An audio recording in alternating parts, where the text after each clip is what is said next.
Let's take a look at the Jeff Ruby Stakes. This is going to be a very brief look at this race, but we will go over it. Let's take a look at the field. 11 of them signed on. Post-time favorite. All eyes were on Some Like It Hot Brown, 3-5 in the wagering.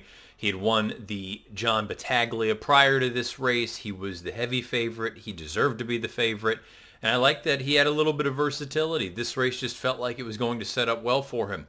A little bit of a different running style than I had anticipated going into the race, but nonetheless, he was much the best. Here's the stretch run of the Jeff Ruby Stakes.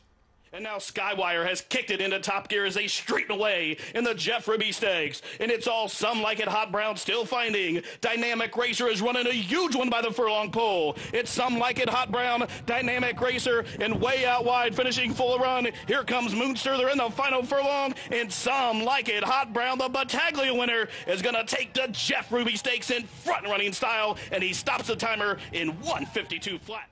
Some Like It Hot Brown gets the job done at 3-5 over a couple of big numbers. The runner-up Dynamic Racer at 45-1 and the third place finisher Moonster at almost 60-1. Let's take a look at Some Like It Hot Brown. 3 of 7 lifetime, 3 other times in the money. $363,478 in career earnings, owned by Skychai Racing LLC and Sand Dollar Stable LLC. Trained by Mike Maker, bred by Hot Pig Stables and Sand Dollar Stables in New York. Ridden victory by Tyler Gaffalione this time around. You can see the pedigree. One of my favorite pedigrees, just from a name standpoint. He's by Big Brown, out of a Tappet mare named Marilyn Monroe. Get it? God, I love it. It's brilliant. And the name Some Like It Hot Brown. It's perfect. Perfect. This is how all names should be. 108 time form rating, 83 buyer for Some Like It Hot Brown. The fractions in this race, all of them color-coded red according to Timeform US, the quarter, the half, the three-quarter, and even the mile call. He didn't visually finish all that well.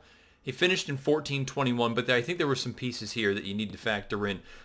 We'll start off with Mike Maker's quote after the race, saying Tyler said he was ducking from the whip a little bit, but he had a lot of horse left.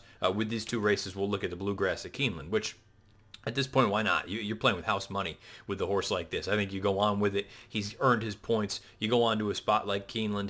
If it works, great. You go on to the Derby. If it doesn't, you know you've got a horse that can run very well on turf. He can run on synth. He can run anywhere, basically. We'll find out about the main track. I think this is a really nice horse. The numbers would suggest he's a little bit slow right now, or a lot bit slow compared to some of the other big horses.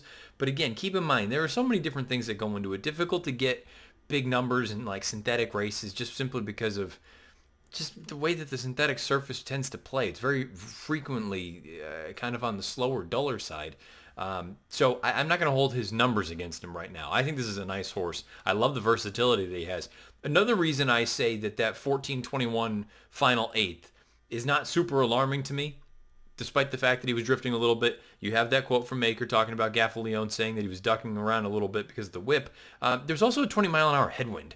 So when they turned for home, he was basically running into a wall of wind. At that point, when you cut out fractions 23 and 347 for a half, 10 and 3 for three-quarters, I'm not going to hold it against him. I thought he ran really well here. He did what needed to be done, and Tyler rode him like he was the best. Go on with it. Keep him out in the clear, and don't even bring any sort of potential issues into play. I thought all around, this is an all-around team effort. I thought he was well trained coming into this. I thought Maker picked great spots to bring this horse back in. Gaffalione rode him well, and the connections deserve plenty of credit here. The ownership group, as well as the breeders. If you're looking at anybody else in here, I don't think this is going to have a heck of a lot of impact outside of Some Like It Hot Brown on races leading into the Derby. You're looking for another horse that maybe you just want to keep an eye on. I would say perhaps Moonster. Now, Moonster, you'll initially look at it and say, well, he had a big pace to run at, and sure, he was finishing well. He came home in 13:67, far and away the fastest final eighth in this race. But I do think when you consider that 3 of the top 4 finishers all were 1, 2, 3 throughout the run, and Moonster was really the only one that made up any significant ground, also coupling that with the fact that Moonster had never run on anything other than a main track, other than dirt. So this is his first start on synth. Does make me wonder if all of a sudden his next start you see them try him on turf somewhere. I like the way that he finished. I'm not suggesting he's going to end up being a superstar, but if you're looking for someone outside of the obvious, Some Like It Hot Brown, maybe it's a horse like Moonster that you want to just keep an eye on going forward wherever he should show up next. No question about it, though. The star of the race was Some Like It Hot Brown. He earns an 83 buyer and a 108 Timeform US rating. Sounds like it's on to the Bluegrass at Keeneland, and from there, who knows? But I like this horse and I like the connections.